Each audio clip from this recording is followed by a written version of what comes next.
एक आदमी था तो उसकी बीवी इंतकाल कर गई और उसने तलाक दे दी। 10-11 साल का उसका बेटा था, उसने दूसरी शादी कर ली।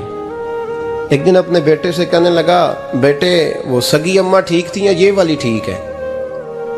तो बेटा कहने लगा, अब्बा जी ये ठीक है, वो सगी अम्मी झूठ बड़े बोलती थी, सगी अम्मी झूठ बड़े बोलती थी, झूठी थी, ये सच्ची है। उसने कहा, बेवकूफ तेरी माँ झूठी थी? उसने कहा, अब्बा बड़ी। क्या किस तरह? कहने लगा, अब्बा जी मैं ना कभी, आपको पता है मैं शरारती हूँ, कभी मैं शरारत करता था ना, कोई बर्तन तोड़ देता था तो मेरी सगी अम्मा मुझे थप्पड़ मार के बाहर निकालती थी, कहती थी मैं ताला लगाऊंगी बावर्ची खाने को, तुझे सारी रात रोटी नहीं देनी, तू आज भूखा ही रहेगा, बिल्कुल नहीं देना, सारी रात नहीं देना। बड़े दावे करती थी, कसमें उठाती थी, पर बड़ी झूठी थी। आधा घंटा भी नहीं गुजरता था तो गलियों में मुझे ढूंढने लग जाती थी, ढूंढ के लाती थी, ढूंढ के, और ला के ना तो गलती मेरी होती थी, रोना मेरी अम्मा शुरू कर देती थी, वे ओए मैनू ना सताया कर वे पुत्रा। फिर मेरी मर्जी का खाना मुझे पका के देती थी, मेरी मर्जी का, और फिर मेरी अम्मा मुझे तोहफा भी देती थी। अब्बा जी वो झूठी थी, पहले कह रही थी सारी रात नहीं देना, अब आधा घंटा। ये बड़ी सच्ची है, जवाब भाई है। मैं शरारत करता हूं तो थप्पड़ मार के निकाल देती है, कहती है रोटी नहीं देनी, फिर मैं सारी रात रो के गुजारता हूं पर नहीं देती। ये सच्ची है, वो झूठी थी। तुम माँ के दर्द को क्या समझे?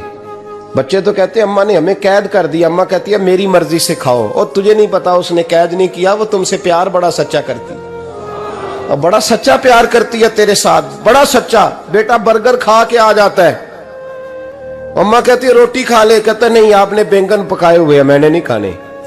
तो अम्मा मिन्नतें करती है, कहती है चल तू दस की खाना है, तेनू सेवियां ना बना दिया, फटाफट दाल पक जाएगी, क्या खाएगा? वो अब्बा जी मेरी तरह करीब से कहते हैं छड़ पर, भूख लगेगी तो आप ही खा लेगा।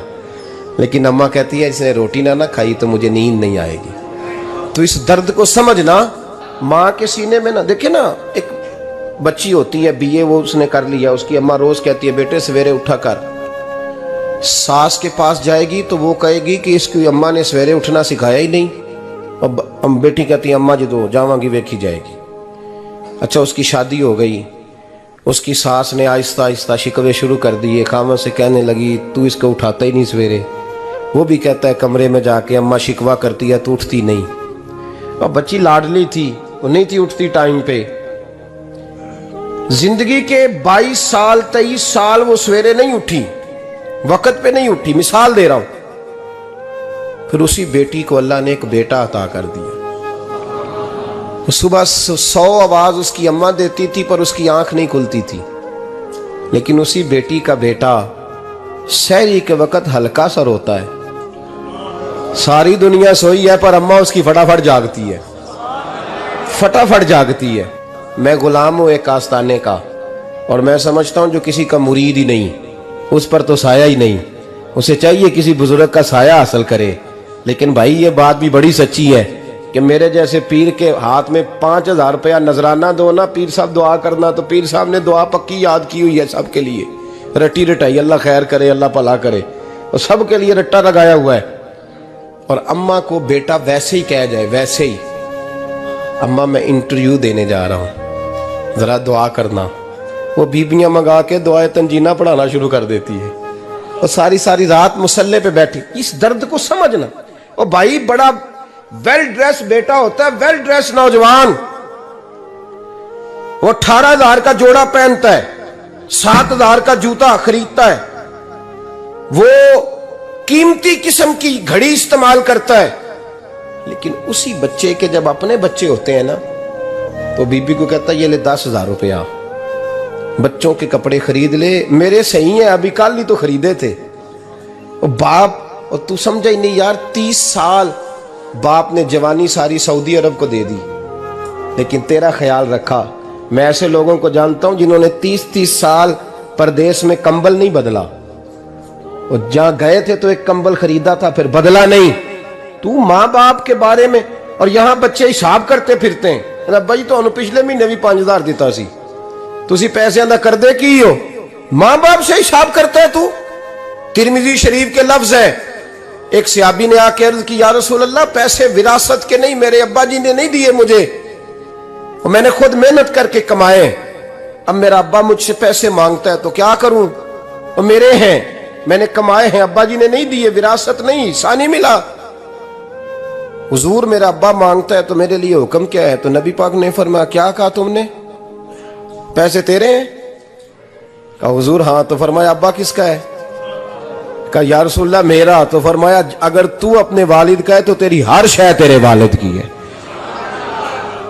तू भी तेरे वालिद का है तो तेरा माल भी तेरे। मां और बाप ये तो हुस्न है जिंदगी का, ये तो वकार है इंसान का। जब तक मां बाप का हाथ पकड़ के चलोगे ना, रास्ते सीधे रहेंगे, और जिस दिन उंगली छोड़ के सड़क पे निकलना पड़ा ना, सर चकराने लगेगा। याद रखना, ये बड़ा मुश्किल काम होता है। लोगों का तो रुख ही उस दिन वादे होता है जिस दिन आदमी साये से महरूम होता है। अम्मा तो कमरे में पड़ी हो ना, औरंगजेब आलमगीर की मां फौत हो गई, 350 कमरा था महल का, और अम्मा 12 साल टांगों से माजूर रही औरंगजेब आलमगीर की। अम्मा 12 साल कमरे से निकल नहीं सकी, साथ ही वॉशरूम था या जो भी उस दौर में तरीका था। औरंगजेब जब महल में आते थे तो फिर भी सीधे अम्मा के पास जाते थे, और जब वापस निकलते थे फिर भी अम्मा के साथ। औरंगजेब की मां का जनाजा उठा तो औरंगजेब ने रोना शुरू किया। फिर सालों बीत गए पर उसके आंसू खुश्क नहीं होते थे। एक शख्स ने कहा, तेरी कोई अनोखी मर गई है, सारी दुनिया की मरती हैं।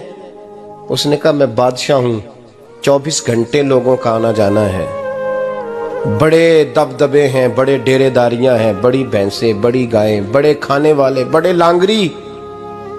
मेरी माँ बूढ़ी थी, एक कोने में पड़ी रहती थी, पर जब से वो गई है ये मुझे महल नहीं लगता, मुझे कब्रिस्तान लगता है। मुझे लगता है ये कब्रिस्तान है।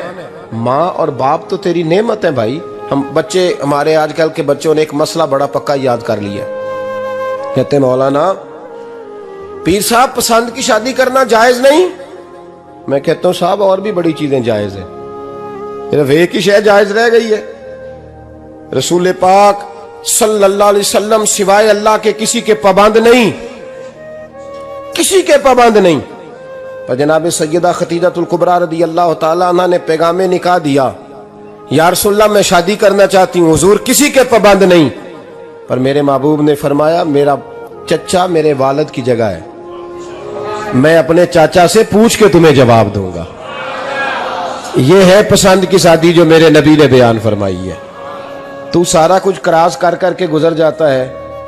यहां तो हाल यह है कि पालने वाला कोई और साये में बैठने वाला। बाग तेरे दी कर कर राखी मैं सारी उम्र गुजारी, तो जदों ये फल पकन ते आया ते लै गए होर व्यापारी। और बेटा गुजरता है अम्मा के दरवाजे के आगे से, अम्मा के दरवाजे के आगे बेटा अमरूद लेके आया है 6 किलो। तवज्जो है मेरी बात पर? इधर देखें जी, छोड़ें थोड़ी देर हमारी सुने। वो अमरूद लेके आया 5-6 किलो, तो अम्मा के दरवाजे के करीब से गुजर गया रात को। तो कमाई खाने का टाइम आया ना, तो गुजर गया। तो वो वजीर आजम से डरता है ना, तो जाके बीबी से कहता है, बीबी के हकूक देना भी रसूलुल्लाह की सुन्नत है, लेकिन ये क्या बात हुई, तूने बीवी और मां का मुकाबला शुरू करा दिया? समझ तो सही, ये तेरे लिए काबे की जगह है और तू बीवी के लिए काबे की जगह है। उसे भी समझना चाहिए, गौर करना चाहिए। 5 किलो अमरूद लेके तो मां के कमरे के करीब से गुजर गया है। बीबी को जाके कहता है, चल आधा किलो अम्मा को भी दे, या उसके कौन से दांत हैं। तो प्लेट में डाल के वो लाई है। तू समझा ही नहीं, तूने गौर ही नहीं किया। बंदा तो वो ठीक नहीं था, नेपोलियन। पर किसी ने उससे पूछा था, बता जिंदगी में पैसे लेने का मजा कब आया? उसने कहा कि मुझे मजा तब आता था कि मैं अपनी सारी कमाई ला के अपनी अम्मा के हाथ पे रखता था, और फिर जब मैं अपनी माँ से थोड़ा थोड़ा खर्चा लेता था ना, थोड़ा थोड़ा, तवज्जो है मेरी बात पे? अम्मा जी 10 रुपए दे आज।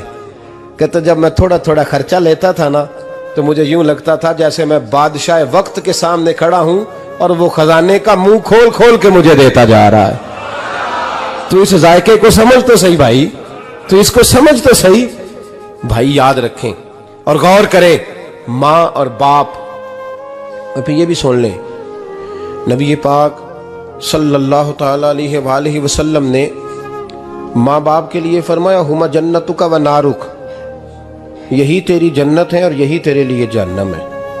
अगर ये राजी हो गए तो तेरे लिए जन्नत है, नाराज हो गए तो चाहे तू 100 पीर के मज़ार पे हाजिरी दे आ, लेकिन जब तक अब्बा राजी नहीं उतनी देर तक अल्लाह राजी। ये हदीस पाक है, हुजूर ने फरमाया जिसके वालिद राजी उसका अल्लाह राजी, और जिसका बाप नाराज उसका अल्लाह। हाँ बेशक, अब ये हदीस है ना, तो सारे वली एक तरफ बैठ जाएं, कहें या अल्लाह बख्श दे मुरीद को, लेकिन अगर अब्बा कहे या अल्लाह ना माफ करना, तो अल्लाह उन औलिया की नहीं मानता, वालिद की मानता है। इसलिए बुल्ले शाह आसमानी उड्डियां पढ़ना है, जेड़ा घर बैठा उन्होंने पढ़िया ही नहीं। भाई याद रखो, माँ बाप से प्यार करो, इनकी खिदमत करो, इनके पास बैठा करो, और माँ बाप को टाइम दें, वक़्त दें, चंद घड़ियां उनके पास बैठें। आप यकीन करें, अब्बा जी से आप मशवरा कर लें, सिर्फ मशवरा, मर्जी बेशक अपनी करें, लेकिन उस मशवरे में आपको इतना साया मिलेगा कि जिंदगी में कभी नाकामी नहीं होगी। पर असी सज्जन दी मननी, अब्बे दी नहीं मननी। तो फटे पे जो नलायक हमारी तरह का बैठा है उससे मशवरा लेना है, वालिद से नहीं लेना। बाप के पास बैठे, उससे मशवरा लें। मेरे अब्बा जी किसान थे, मैंने अपनी जिंदगी में ढेरों चीजें अपने बाप से सीखी हैं, दर्जनों चीजें सीखी हैं। मेरे वालिद बड़े खुददार थे, मिजाज में अजीब सी खुददारी थी। कोई बंदा कभी हाल पूछ लेता था ना कि हालात किस तरह के हैं, तो फरमाते थे भाई अगर बताना हुआ तो अपने अल्लाह को बताऊंगा। अल्हम्दुलिल्लाह बड़ा फजल है, मैंने उनके हाथों पे हमेशा छाले देखे, हमेशा छाले, लेकिन उनका हाथ कभी किसी दुनियादार के सामने फैलता हुआ नहीं देखा। लोग मुझे कहते हैं आप किस पीर साहब के साहबजादे हैं, तो मैं कहता हूँ मैं उस पीर का साहबजादा हूँ जिसने मेहनत करके हलाल की कमाई खाई सारी जिंदगी। ये लोग पीर नहीं होते, ये मुर्शिद नहीं होते, और मैंने दर्जनों चीजें सीखी उनसे। तो सीखने तो बैठ, तुझे हजारों चीजें मिलेंगी। भाई अपनी जिंदगी में माँ बाप की तरफ देखो, सबसे जरूरी काम है इन्हें वक़्त दो। अम्मा के ओ भाई बड़ा मुश्किल है दुनियादारों से तारीफ कराना, ते अम्मा दे कोल ते एवं 2 मिनट राती बईए ना आखी अम्मा पैर कटे ना रजाई चो तेरे घुट छड़ा, ते अम्मा कहती जा मेरा पुत्र थकिया आया तू हुण सो जाके, मैं कदों काम लगी सा, मैं कदों हलवा डई सा, जा सो जा जाके। बस ये कार्रवाई है, तूने 2 मिनट के लिए कह दिया, सवेरे पूरे मोहल्ले में तेरी अम्मा कहेगी अल्लाह मेरे पुत्र वर्गा पुत्र सारियां नूं दे। राती आउंदा है ते मैनू घुट के सौंदा है, अल्लाह घुटिया कोई नहीं सो भी कार्रवाई पाई सो, लेकिन वो सबको बताती है। तो भाई इतनी कीमती चीज और तू छोड़ के बैठ। मैं कभी जलसे से देर से आता था ना, अब तो जाता नहीं ज्यादा जगहों पे, कोशिश करता हूँ कि चलो माहौल के मुताबिक, थोड़ा खुश्क आदमी हूँ तो हर जगह सेट नहीं हो पाता, इसलिए कम जाता हूँ। तो कभी रात को आते थे ना देर से, मेरी अम्मा जी शुगर की मरीज थी, तो मैं छोटे भाई को फ़ोन करता था कि अम्मा जी सो गए, कहने सो गए। मैं कहता था कि तू ना इस तरह कर, नीचे आ जा, 2 बज गए, वो शुगर की मरीज है, आँख खुल जाए ना तो दोबारा लगती नहीं बुजुर्गों की, तो तू दरवाज़ा खोल दे, अंदर दस्तक दी तो दिक्कत होगी। तो मैं जूते उतार के अंदर दाखिल होता था, तो पहला कदम रखता था तो मेरी अम्मा बोल पड़ती थी पुत्र आ गए, आ गए। ओ भाई तू इस दर्द को समझना, कोई तुझे मिलेगा, कोई मिलेगा तुझे ऐसा। अब मैं दूर दराज भी चला जाता हूँ, उनकी जिंदगी में नहीं जा पाया, कहते हमने नहीं जाना, घर में रहना है। इस कैफ को समझ ले, इस दौलत के करीब हो जा। हज़रत अबू हुरैरा रदी अल्लाह ताला अन्हु फरमाते हैं मेरी अम्मा बूढ़ी थी, मैं उनकी खिदमत करता था। बाप की खिदमत और माँ की खिदमत सबके हिस्से में नहीं आती, ये रब जिसे महबूब रखता है उसे ये मौके अता करता है। खुश नसीब है जिसे बूढ़ा बाप मिले और वो नौकरी करे, खुश किस्मत है जिसको बीमार माँ मिले और वो नौकरी करे। हज़रत अबू हुरैरा फरमाते हैं मेरी अम्मा बूढ़ी थी, तो उनका मैदा कमज़ोर हो गया था, तो मैं उठा के पखाना पेशाब करता था तो कई दफ़ा मेरे ऊपर कर देती थी। ये हज़रत इब्न जौज़ी अलैहि रहमा ने इसको लिखा है। फरमाते हैं मेरे दिल में ख्याल आता था कि मैं बड़ा खिदमत गुजार हूं अपनी माँ का। एक दिन मैं हजरत उमर के पास बैठा था उनके दौरे खिलाफत में, तो एक शख्स आ गया। उस शख्स ने आकर के कहा कि हजरत उमर से हुजूर एक मसला पूछना है। फरमाया पूछो। वो कहने लगा हुजूर मेरी अम्मा बूढ़ी हो गई है, बीमार रहती है, मरीजा है, मुझे आवाज देती है बेटे पेशाब आया है, आवाज देती है तो मैं अम्मा को उठाता हूं। अभी मैं बैतुल खिला तक, वाशरूम तक जाता नहीं कि मेरी अम्मा मेरे ऊपर पेशाब कर देती है। हजरत उमर से कहने लगा हुजूर बचपन में मैं अम्मा पे पेशाब करता था, अब अम्मा मेरे ऊपर कर देती है तो हक अदा हो गया ना। हजरत अबू हुरैरा कहते हैं जब उसने सवाल पूछा तो मेरे भी कान खड़े हो गए। मैंने कहा ये तो मेरे वाला मसला पूछ रहा है, मेरे वाला मसला पूछ रहा है। मेरे पास एक दोस्त जुमा पढ़ने आते हैं बड़ी दूर से, मुझे कहने लगे हजरत साहब जदों भी मैं आउना ना तुसी मेरी ही गल छेड़ देंदे हो, वो जो बात होती है ना बिल्कुल मेरी होती है। मैंने कहा नहीं यार जो मैं कर रहा होता हूँ वो मेरी भी होती है, वो सारे मुआशरे की होती है। हमें लगता है कि मेरी हो रही है, हालांकि वो बात हमारी सबकी मुश्तरका होती है। सुन ले और याद रख ले। हजरत अबू हुरैरा फरमाते मेरे कान खड़े हो गए। मैंने कहा इसने तो मेरी बात पूछनी शुरू कर दी। हजरत फारूक आजम से कहने लगा हुजूर बचपन में मैं अम्मा पे पेशाब करता था, वो मेरे ऊपर कर देती है तो हक अदा हो गया। हजरत उमर कहने लगे नहीं कोई नहीं हुआ। उसने कहा हुजूर मुझे समझाएं, वो सारे काम जो मैं अम्मा के साथ करता था अम्मा मेरे साथ करती है तो क्यों नहीं हुआ। हजरत उमर कहने लगे भाई पेशाब तो तू भी अम्मा पे करता था और अम्मा भी तेरे ऊपर करती है, पर तेरी और तेरी माँ की सोच में बड़ा फर्क है। उसने कहा हुजूर किस तरह, तो क्या जवाब है सैयदना फारूक आजम का, लौ काना नबीय्यम बाद लकाना उमर इब्न खत्ताब। क्या जवाब है। हजरत उमर फरमाने लगे तेरी और तेरी माँ की सोच में बड़ा फर्क है। कहा हुजूर किस तरह। फरमाया जब तेरी अम्मा तेरे ऊपर पेशाब करती है ना तो तू दुआ करता है कि या अल्लाह बूढ़ी हो गई है इसे पर्दा दे दे, और जब तू अपनी अम्मा पे पेशाब करता था तो वो दुआ करती थी या अल्लाह मेरे लाल को लंबी जिंदगी अता फरमा। फरमाया ये तेरा और उसका फर्क है। कहा जब तेरी और तेरी माँ की सोच में। और नबी पाक सल्लल्लाहु अलैहि वसल्लम ने फरमाया है जितने भी गुनाह इंसान करता है ना अल्लाह करीम सजा को रोक देता है, क़यामत में सजा देगा। और जो माँ बाप का नाफरमान है ना उसको दुनिया में भी सजा मिलेगी।